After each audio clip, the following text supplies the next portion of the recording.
Tinutugis po ng mga sakay na isang motorsiklo dahil sa pamamaril sa alagang aso sa Isabela. Binaril na angkas ang aso matapos silang habulin ito. Saksi si CJ Turida ng GMA Regional TV. Pagdaan ng pulang motorsiklong yan, hinabol at tinahulan ito ng dalawang aso. Wala pang isang minuto. Bumalik ang motorsiklo at binaril ng angkas ang isa sa mga aso. Agad ding umalis ang namaril. Ang aso, nasawi kalaunan.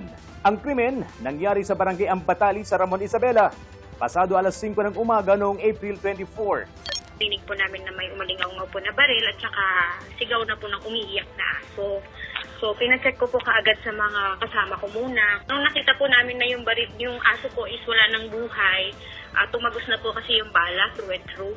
Aminado ang may-ari na may pagkukulang siya na hindi na itali ang kanyang mga aso. Nasa bakuran daw nila ang mga aso. Kung nakalalabas minsan sa kalsada, ay kinausap niya na noon ang mga kasama na pauwiin ang mga aso para hindi makadisgrasya. Pero hindi naman aniya kailangan pang barilin ang aso dahil dito.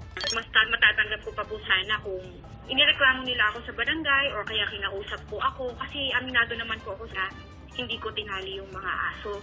Inundina ng Animal Kingdom Foundation ang pamamaril sa aso. As an animal welfare organization and as an animal welfare advocate, we are very much concerned about the act ng pamamaril ng dalawang riding in tandem. We really condemn this kind of actions or violence.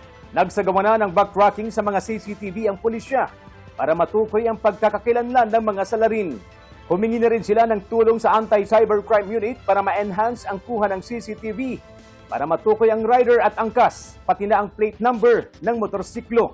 Patuloy ang pagtugis sa mga salarin na posibleng panagutin sa paglabag sa Animal Welfare Act at iba pang reklamo. Yung paggamit ng baril, unauthorized po sa atin. Yung pagpapaputok niya pa lang po doon, illegal discharge of firearm.